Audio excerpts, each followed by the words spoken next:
Nah, ini kita lagi sedang bersama Dokter Taufan nih. Dok, ini kan dombanya sehat-sehat, gemuk-gemuk ini. Ini tipsnya apa sih dok? Kok bisa sehat dan gemuk-gemuk kayak gini? Ini nggak kebalik toh, yang ahlinya ini loh, ya. Yang ahlinya ini.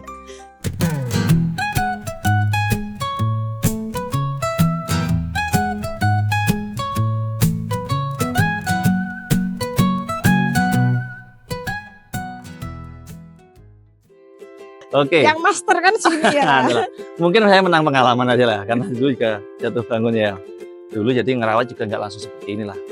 Dulu saya awal ternak itu ya kematian tinggi juga. Kematian dulu saya awal ngerintis ya untuk breeding ya, untuk breeding. Dalam 1 tahun itu kematian bisa di atas 30%. Bayangkan berapa banyaknya. Tapi kalau sekarang alhamdulillah sudah di bawah 3%. Angka kematian tinggal sedikit. Nah, tips yang saya lakukan adalah di sini itu kita lebih ke preventif, menjaga kesehatan. Pencegahan. Jadi pencegahannya di sini itu saya memberikan pemberian pakan itu harus rutin sehari 2 kali, pagi dan sore hari. Pagi dan sore. Nah, pakannya itu terdiri dari ya ada unsur serat, ada karbo, ada proteinnya, ya kan, untuk penguatnya juga. Terus yang kedua adalah semua domba ini wajib mendapatkan vitamin. Saya injeksi biasanya ya, itu 1 bulan sekali. Oh, injeksi? Ya, jadi 1 bulan sekali itu semua domba ini harus kita gilir, kita turunkan di sini, kita mandikan, kita suntik vitamin. Terus 3 bulan sekali itu kita berikan obat cacing. Kecuali kalau yang untuk kondisi-kondisi betina yang bunting, itu memang tidak kita berikan obat cacing. Tuh. Terus yang berikutnya adalah 6 bulan sekali itu akan kita lakukan pencukuran bulu. 6 bulan sekali kita lakukan pencukuran bulu. Dan untuk masalah perkawinan, untuk masalah kawin, domba-domba yang sudah masuk di kandang kawin itu memang lebih kita berikan suplemen seperti mineral block, ya. Premix itu kita berikan lebih. Karena dia kondisi bunting ya, untuk menjaga daya tahannya. Dan juga terakhir jangan lupa adalah kebersihan. Begitu. Itu tadi kuncinya ya. Dok, kalau di sini tuh emang dulu itu penyakit yang paling sering masuk itu apa? Kalau ternak ini kayak gini. Dulu ya, karena ya tidak pernah rutin saya berikan vitamin, obat cacing. Ya kan cacing kan kurus-kurus.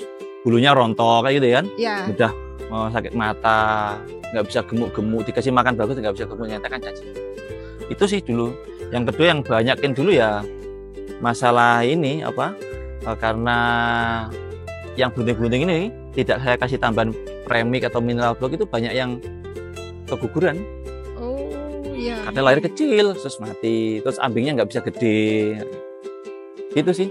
Dok, kemarin kan sempat ada wabah PMK nih dok. Oke. Di sini kena terwabah atau terdampak itu nggak? Untuk yang kloter pertama dulu ya, yang PMK yang pertama kan? Iya. PMK yang periode pertama itu kebetulan kan saya sapi juga kena nih. Sapi ada 1 kandang kemarin hampir 200 ekor kan kena semua nih waktu PMK. Walaupun kita udah batasi pengunjung, tapi di akhir-akhir ya tetap jebol juga. Karena kita ada kelolosan, ya akhirnya kan sapi kena dulu. Kan kandang kita kan bersebelahan dengan si domba ya kan. Begitu sapi kena, yang domba juga kena. Saat itu kalau nggak salah mungkin sekitar 400-an ekor yang kena. 400 ekor Yang berdampak apa bergejala? Iya, 400 ekor yang kena itu saat PMK. Tapi kalau yang periode kedua ini alhamdulillah sapi maupun di dombanya. Kemarin sempat dimasuk vaksin dok? Ya vaksin tetap lah, karena kita kan pasti koordinasi dengan DKPP ya, dinas. Dapat vaksin sapi maupun domba.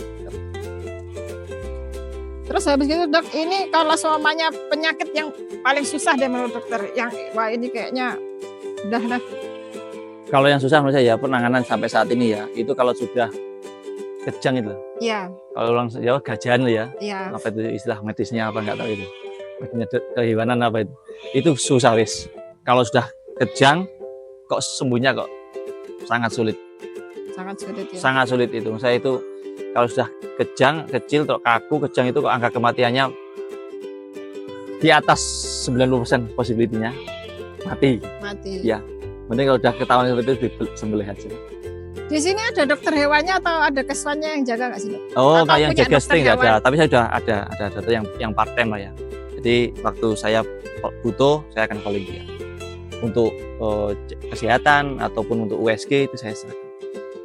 Kita ada 2 rekanan. Nah, itu guys. Jadi di Barokah Farm itu semuanya pasti domba-domba di sini tuh udah pada sehat-sehat dan udah dicek kesehatannya. Oke. Jadi nggak usah perlu khawatir kalian kalau kesini udah pasti gemuk-gemuk kayak gini, lihatlah. Ya Dok ya. Oke. Kalau gitu. Sekali Dok, terakhir nih Dok. Iya. Kasih pesan-pesan buat peternak-peternak pemula nih Dok.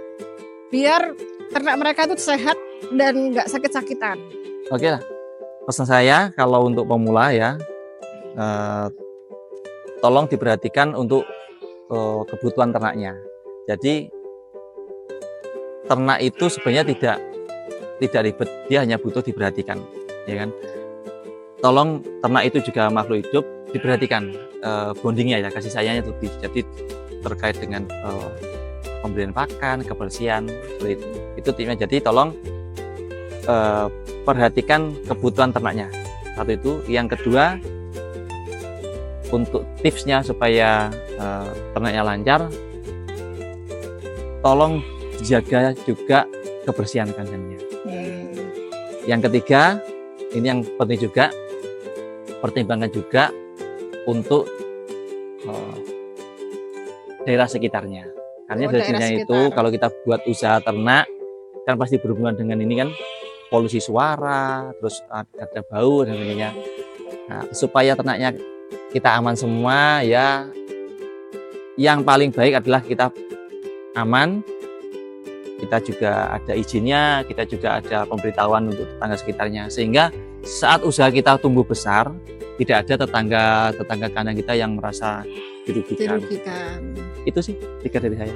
Nah, itu tadi ya tips agar ternak kalian sehat-sehat dan gemuk-gemuk kayak dokter Tohfan, kayak ternaknya dokter Tohfan maksudnya ya. Itu kalian bisa ngikutin tipsnya beliau. Oke, gitu Oke. aja. Thanks for Thank you. watching. Jangan lupa subscribe, like, dan komen.